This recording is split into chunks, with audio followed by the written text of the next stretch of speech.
Hey, and welcome to this week's exclusive member tutorials where we're going to be talking all things pad. So, how to create your own lush-sounding, dreamy pad sounds.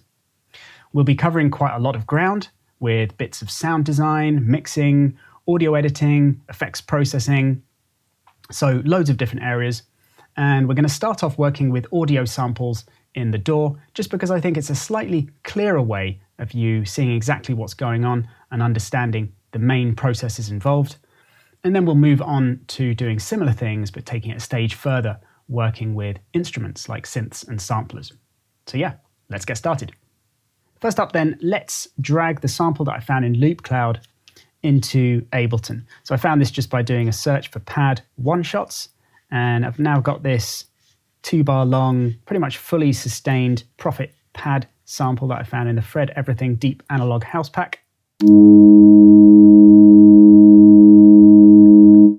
So yeah, with it being fully sustained, we've got plenty to work with level-wise.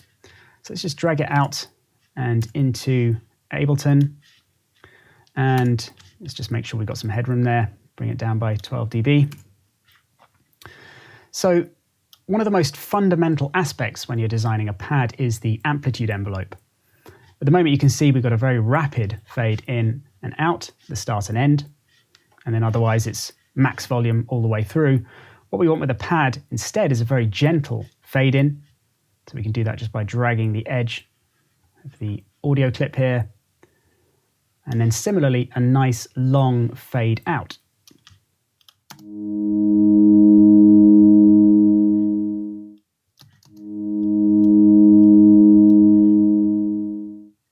We can refine that shape by making the curve a bit steeper, or more gradual if we want to change the way it fades in and out.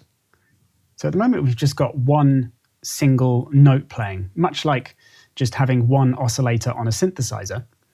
So what we're going to do is simulate the effect of having multiple oscillators or multiple notes. So what I'm going to do is take this track and I'm just going to duplicate the whole thing. So now we've got two of the same.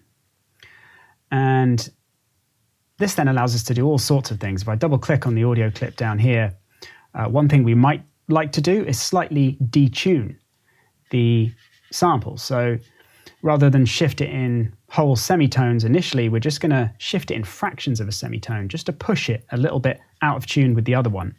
And the effect you get there is a really nice transformation of the sound. Have a listen.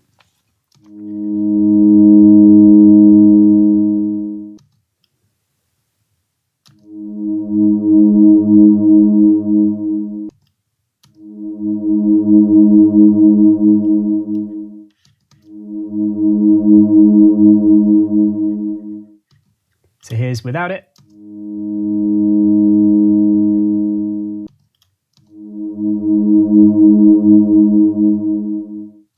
So yeah, it adds a really nice, pleasant, buzzy richness and presence and a little bit of movement to the sound as well, which is something you're often after with sound design.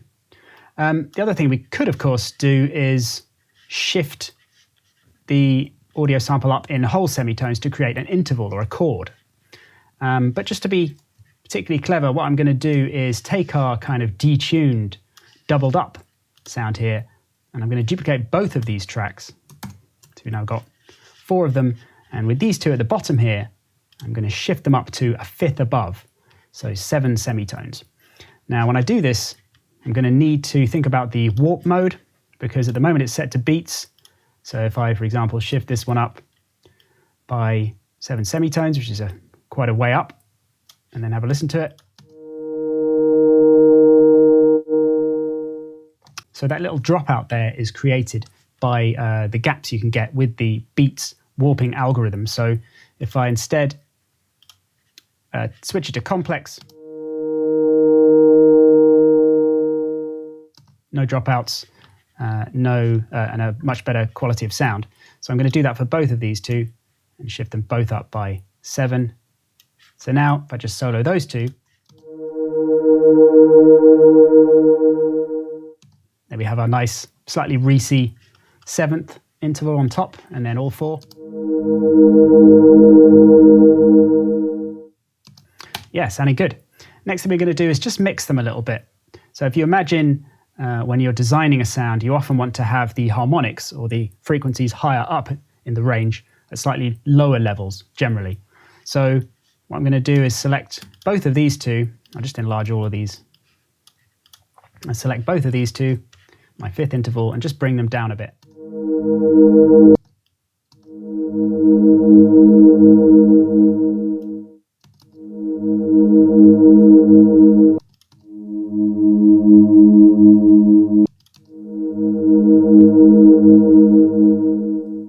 Yeah, sounding good. Now what we're going to do is group all of these together so we can control them all on the one single track here. And the first thing we're going to do is just check out what frequencies we've got going on with an EQ8.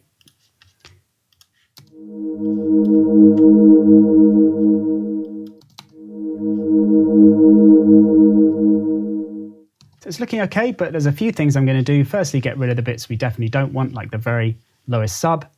Then also bring these peaks just down a touch because they're a little bit too dominant at the moment, and perhaps even bring the upper ones up a bit. So I'm going to use a high pass with a steep slope just to get rid of all that. Then I'm going to use a low shelf for the next band.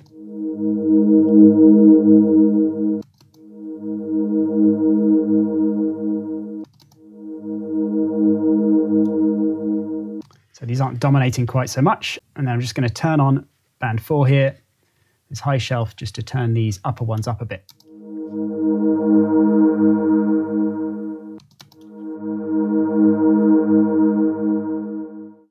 So now we've got a bit more going on up top here, and what I might do actually is just bring up the level of these higher frequency samples as well.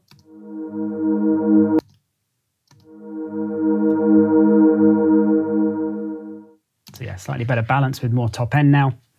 So now that we've got more going on up top, what we could do is use a filter to shape those upper frequencies over time. So we get kind of a sweep in of frequency content as well as the level going up and down.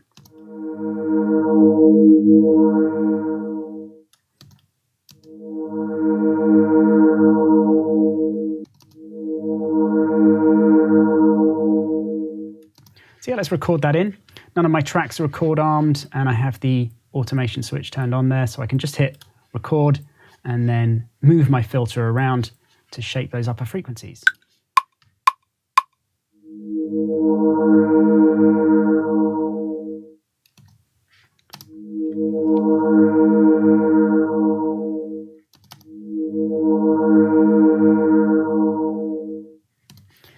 And if I want to have a look at that, I can always get another EQ on the end.